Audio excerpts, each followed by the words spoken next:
Alright, so in that last video, I asked you if you could find all three things that had an influence on attractiveness, because all three things are something that we can't really control. So let's see if you got them.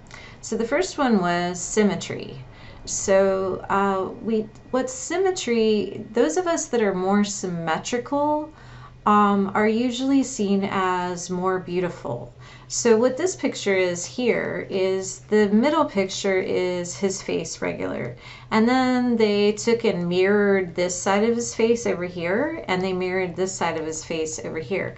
So what is shown by symmetry, the more symmetrical we are, it seems like our womb environment was very healthy. If hormone levels or some kind of virus or something gets in our womb, it tends to throw off the hormones, or if we're positioned strangely or something happens during pregnancy, the immune system can have a response against hormones in pregnancy or against things in pregnancy, then we might come out a little less symmetrical. So those of us that look very healthy naturally tend to be seen as attractive. I stated it before, very healthy hair, very healthy skin, very healthy looking body, very healthy looking teeth, all of the eyes that don't have bloodshot in it, they're very clear white. These are all things that kind of make us more attractive, and our facial structure, if it's very symmetrical, tends to make us more attractive. Now, another thing that the video before this talked about was body type. So if you went to different cultures, well, what they find is they find universally there is a female body type and a male body type that seem to be most attractive. So for the female body type, it's a 0.7 waist to hip ratio. So what you do is you measure around here, and then you measure around here, and then you divide your hips into your waist. And if you have a 0.7, then that would indicate a like the perfect ratio. It doesn't matter if you're thin, it doesn't matter if you're heavier. As you know, like, you can look at just Americans as how American women have changed. So back in the 70s, it was not good to have a large rear buttocks. And in fact, I remember a long time ago when J-Lo had first come out, they used to make fun of how large her butt was. But now, as you can see, many people are getting butt implants, and you see all the models, they tend to have very large buttocks. So that's changed over time, and I'm sure our definition of what's super attractive will change in another 20 years. But still, you would see a very similar waist to hip ratio. And what does this waist to hip ratio say on a subconscious level? Is what determines our waist to hip ratio, as long as we don't have plastic surgery or something, is it's going to be our hormone levels. So estrogen determines your waist to hip ratio. So as you've seen, as you get older, I saw a commercial just this morning, and it was talking about women getting that tire around their midsection as they get older, and they were talking about how it's a drop in estrogen as you get older and older. And also, I find too, when you look at celebrities and all, I see the 20-year-olds a lot of times as more softer, rounder looking than the women that are celebrities that keep, really keep in good shape. You can see that their face gets a little bit more angled, their body gets a little bit more muscular. You can see the definition there. And so as women in their, when women are from 16 to 28, probably their estrogen levels are really, really high, and so they kind of have that softer, very round, but 0.7.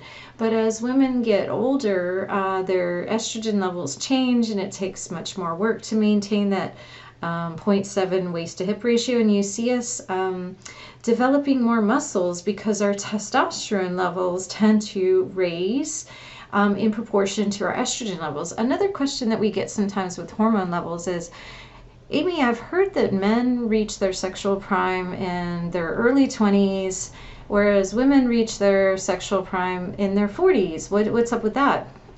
So what happens is as women age, their estrogen levels kind of go down, and which unmasks their testosterone levels. So we're going to find out that the hormone that's responsible for the sex drive is testosterone. So as women age, they may become more sex driven as they get older because their testosterone is unmasked. But as men get old, as men age, their testosterone levels kind of go down more and their estrogen levels go up. So we find a lot of times that men who might not be the best fathers might make a great grandfather. And men, like, they find that men reach their professional peak earlier than women. So when you think of women who have reached their professional peak levels, you'll see that it tends to be more like the 50s or the 60s.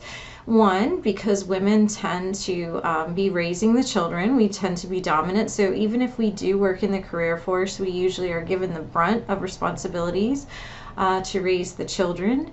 And so maybe we don't have as much time to put to the career. I know that's changing a lot. It'll be interesting to see what's in the future.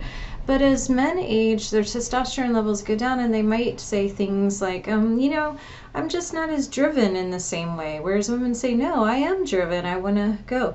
So get back to this, the body types that are very attractive is men's ratio is actually a 0.6. So if you take the width of his shoulders and you divide it into his waist, if you get a 0.6, then that's the perfect male body. So an interesting thing is that they find that what women like is, and what men like as far as body type, tends to be a bit different than what we think. So they found research that women tend to like men that are a bit less muscular than what we think. You know, the ideal of like, oh, a woman wants a lot of muscle. They don't find that. They find women like kind of more of an average size body. And vice versa, they find the same thing about men wanting women.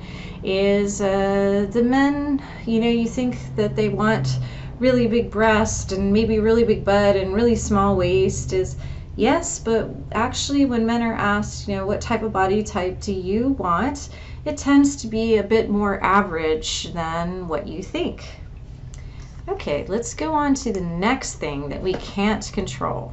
So I'd like you to kind of disregard this scientific theory of love for a minute, and we're going to focus on something called pheromones. Okay, so we're just going to go with this part right here, and we're going to disregard this. We'll come back to it after we watch a little video. So I'm going to go over pheromones right now, and then we're going to watch a video to back it up.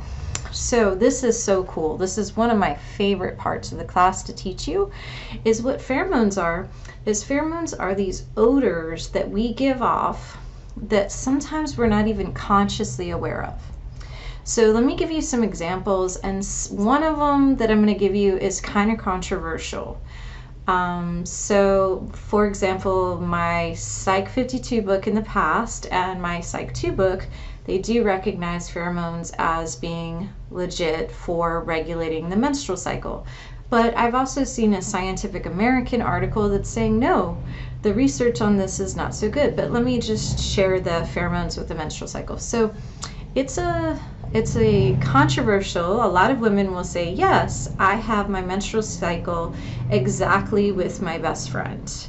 And we menstruate at the same time. And so it's called menstrual synchronicity.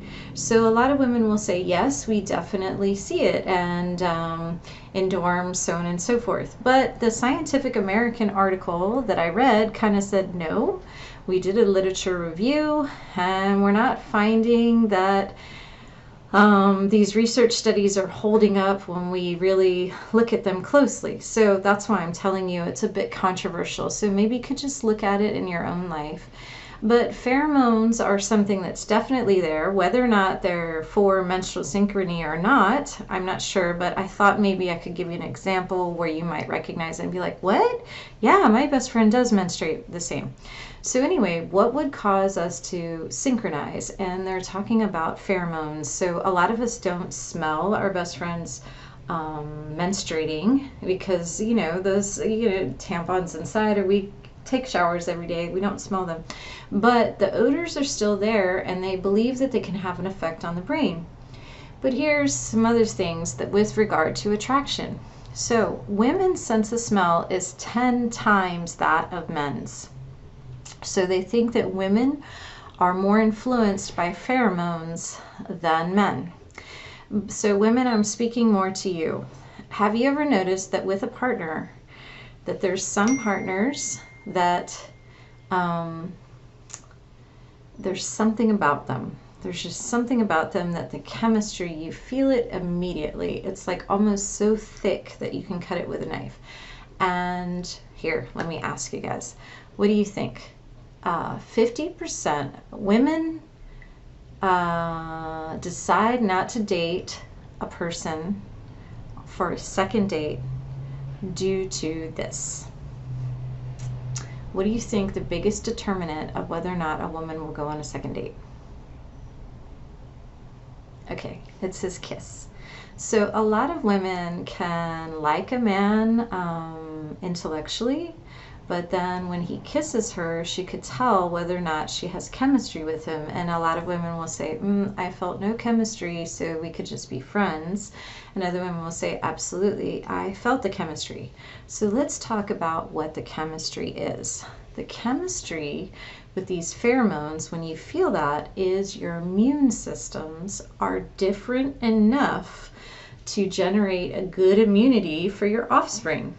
But if your immune system is too much alike, you will find them to smell bad. I always make this joke in class.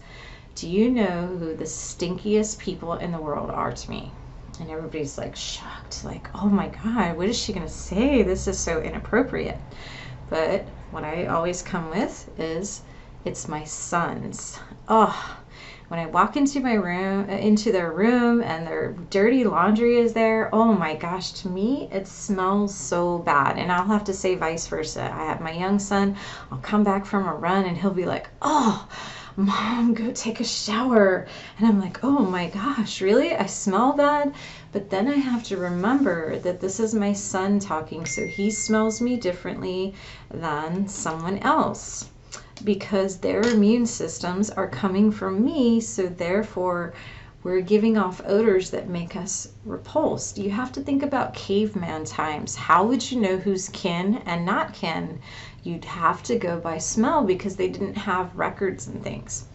All right, well, I feel like I have talked a lot on this video, and I'm sure that listening to me for such a long time without a break is a little bit difficult. So what I'm going to do now is I'm going to back up this pheromone stuff with a really cool video where they had a t-shirt party. I would love to go to one of these t-shirt parties. It'd be so fun.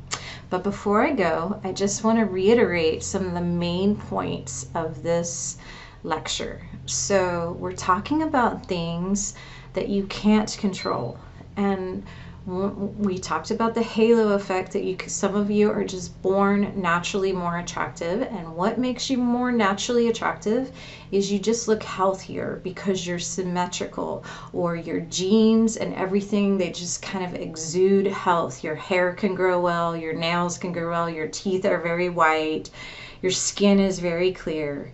Okay, and then we talked about body types, that we found universally there's certain body types that are more attractive than other. By the way, the body types are actually have to do with fertility. If you remember youth and fertility, women tend to like taller men, and they think that taller men were better hunters. This is kind of the evolutionary theory. And we're going to end with the third thing that you can't control, and you definitely cannot take personally, is if somebody pheromonally is not attracted to you. So if you were to get this message like, oh, I just have no chemistry with them, you can't feel bad about, oh, I have a certain immune system. Okay, let's take a look at this video.